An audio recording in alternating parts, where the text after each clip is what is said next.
Antonio Vivaldi, Baldassarre Galuppi, Antonio Lotti, compositori veneziani vissuti a cavallo tra il XVII e il XVIII secolo, in un'epoca in cui la musica era una delle arti più amate dall'intera popolazione veneziana, in una città piena di teatri e sale da concerto.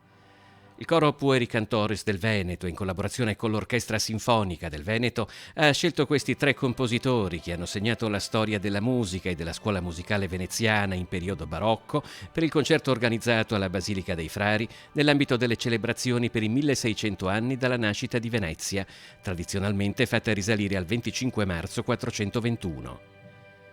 Il progetto del coro Pueri Cantores del Veneto riunisce ragazzi di vari centri della regione, Padova, Vicenza, Lonigo e Mestre, ed è stato definito recentemente dalla critica il miglior coro di voci bianche d'Italia.